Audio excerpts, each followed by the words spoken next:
मराठी माणूस घाणेरडा है, भिकारी आहे, तुम्हारी औकात नहीं बिल्डिंग में रहने की। अखिलेश शुक्लाने वापरलेली ही भाषा काही नवीन नाहीये। आज कल्याण पासून मुंबई पर्यंत बहुतेक ठिकाणी, कित्येक सोसायटींमध्ये, रस्त्यांवरील धंद्यांमध्ये, तर कधी नोकरीमध्ये मराठी माणूस नकोत असं बोलून मराठी माणसाला खालच्या दर्जाची वागणूक दिली जाते। अशी शेकडो प्रकरणं काही वर्षात झालेली आहेत, तर कित्येक प्रकरणं ही अजून बाहेरच आलेली नाहीत। आज आपल्याच महाराष्ट्रात आपलाच मराठी माणूस या परिस्थितीला सामोरे जातोय।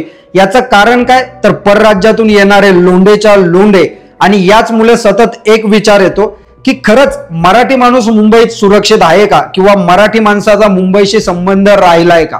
असा प्रश्न विचारल्यानंतर सहजच आपल्यातलं मराठी पण जागं होईल आणि आपण जोरजोरात म्हणू की हा, मुंबई ही मराठी माणसाचीच आहे। बस बस, मराठी माणूस कसा सर्व बाजूने एकवटतो याचं एक चित्र मोठ्या प्रमाणावरती उभं राहिलं असतं। पण एकदा भावनेला आणि अस्मितेला बाजूला ठेवून नीट विचार करा की खरंच मुंबई ही मराठी माणसाची राहिली का? मुंबईचं मराठीपण हरवत चाललंय का? आणि यात हे राजकीय पक्ष नक्की करताय काय?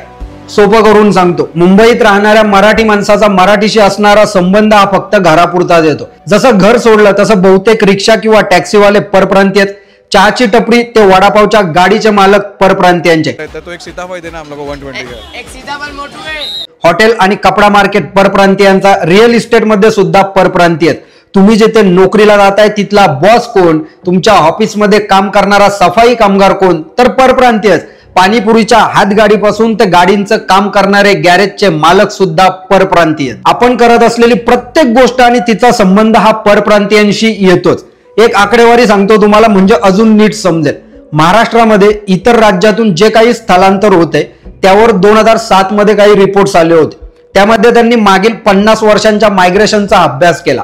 त्यात सांगितलं की उत्तर प्रदेश मधून महाराष्ट्रामध्ये स्थलांतरित होणाऱ्या लोकांचं पर्सेंटेज आहे 37%, गुजरात मधून 9.6%, कर्नाटक मधून 5.8%, राजस्थान आणि बिहार यांचे सुद्धा आकडेवारी सांगितलेली। ठाणे जिल्ह्यातील मुख्य शहरे आणि रायगड जिल्ह्यातील नवी मुंबई शहरांमध्ये हिंदी भाषिकांचं प्रमाण 80% वाढलेले।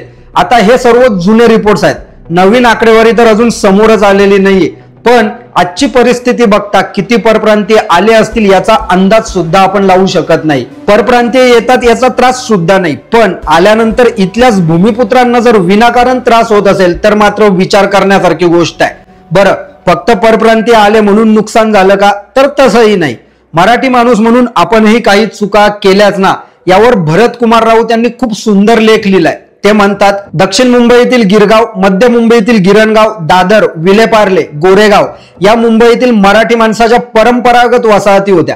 आज परिस्थिती अशी आहे की यापैकी एखादाच अपवाद वगळला तर कुठेच मराठी माणूस बहुसंख्येने उरलेला नाहीये। मराठी साहित्यात गिरगावची मराठी चाल संस्कृती मानाने आणि थाटात दाखवली आणि ती वावरली सुद्धा। पण आज गिरगावातून मराठी माणूस कुठल्या कुठे फेकला गेलाय, तिथे परप्रांतीय आले। पण याचा दोष कोणाला द्यायचा? सर्व परप्रांतीयांच्या नावावर ढकलून आपण हात वर करायचे का? गिरगावातील चालीतील घरे मराठी माणसाने कुणाच्या धाकाने खाली केली का? कुणी त्यांना जबरदस्तीने घराबाहेर काढले का? मराठी कुटुंबे गिरगावातल्या चालीतून स्वकुशीने बाहेर पडली आणि डोंबिवली, कल्याण, वसईला स्थलांतरित झाली। त्यांच्या घरात गुजराती व्यापारी आले। मराठी कुटुंबांनी आपली घरे केवळ कौटुंबिक कलह, घरगुती भांडणं, लाखो रुपयांचा मोह यापायी सोडलीत। याबद्दल इतरांना दोष का द्यायचा आपण? गिरणगावात 1982 साली संप झाला आणि मध्य मुंबईची संस्कृतीच बदलली, कारण संपामुळे गिरण्या बंद पडल्या आणि कोकणी चाकरमान्यांचे संसार उद्ध्वस्त झाले। गिरण्यांच्या जमिनीवर मॉल, गगनचुंबी इमारती आणि क्लब्स, डिस्को आले। बेरोजगार झालेला गिरणी कामगार गावाकडे गेला आणि त्यांच्यापैकी अनेकांची मुले ही भाईंना शरण गेली, इथली कट्टर कार्यकर्ते झाली आणि पुढे ती उद्ध्वस्त झाली। सोने चांदींच्या पेढी, वसई, नाशिक, जळगावच्या भाज्यांचा व्यापार आणि मासे विक्री हे मराठी माणसाचे हुकमी व्यवसाय होते। तिथेही आज कमालीची पिछेहाट झालेली आपल्याला दिसते। सोने आणि जवाहिराच्या व्यवसायातील हाताच्या बोटावर मोजता येतील इतकीच नावे जर वगळली तर हा श्रीमंती व्यवसाय अन्य भाषिकांच्या ताब्यात केव्हाच गेलेला आहे। भाजी आणि भैया हे समीकरण बनल्याला आज कित्येक वर्ष झाले आणि आपण ते स्वीकारले सुद्धा की भाजीवाला भैया आ गया। रत्नागिरीचे हापूस आंबे विकण्यासही दारात आज भैया येऊ लागला आणि आपणही त्यांच्याकडून हापूस आंबे घेऊ लागलो। मुंबईतील मच्छीमार समाज, तिथल्या कोळणी आणि त्यांचे टेचातले वागणे यावर अनेक चित्रपट आले, नाटकांना विषय मिळाले, आपण ते बघितले सुद्धा. ससून डॉग्स पासून ठाण्याच्या खाडीपर्यंतच्या या कोलनी बाया आणि हा आगरी समाज कुठे गेला? ताजे मासे जाऊन ताजी मछली कशी आली? केसांवर आणि कपालावर ओघळणारे बर्फाचे पाणी टिपत बांबूच्या टोपलीतून मावरा आणणाऱ्या कोलनींची जागा आज अॅल्युमिनियमच्या घमेल्यातून मछली आणणाऱ्या बिहारी मुसलमानांनी घेतली आणि त्यांच्याकडे मासे स्वस्त मिळतात यावर आपणही खुश झालो. बिहारींना होलसेलने मासे विकले की बाजारात दिवसभर बसण्याचे कष्ट किंवा दारोदार फिरण्याचे कष्ट नकोत म्हणून मच्छीमारांनीही आपला परंपरागत धंदा विकला. टॅक्सी आणि रिक्षा हे मुंबईकरांच्या रोजच्या जीवनाचा एक अविभाज्य भाग झालेला आहे. यावर उत्तर भारतीयांचीच अनविकसित सत्ता आहे हे आपल्याला माहिती सुद्धा आहे. शहर आणि उपनगरात फुटपाथ अडवून बसलेले फेरीवाले कोण तर परप्रांतीयच आहेत. हार्बर लाईनला लागून झालेल्या झोपडपट्ट्यांपासून धारावी, कुर्ला, चेंबूर, मानखुर्द, मालाड इथे सर्वत्र दररोज वाढणारी झोपडपट्टी आणि त्यातील प्रजा ही कुठली आहे तर मुंबई बाहेरचीच आहे. याला कोण जबाबदार? एक गट्टा वोट बँक बुडायला नको म्हणून झोपडपट्ट्यांचे रक्षण करण्यासाठी पुढे सरसावणारे सिंग, शर्मा, त्रिपाठी, मलिक हे आणि असे राजकारणी याला जबाबदार आहेतच. पण यांना कायदेशीर संमती देण्यास मदत करणारा माणूस कोण? मराठीच ना. झोपडपट्टीवाल्यांना अधिकृत दर्जा मिळण्यासाठी रेशन कार्ड लागतात.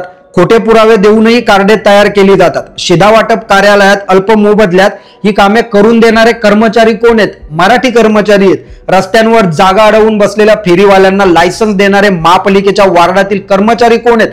मराठी आहेत. आणि रिक्षावाल्यांना बिल्ले करून देणारे पोलीस व वाहतूक खातेही मराठी माणसाचंच आहे.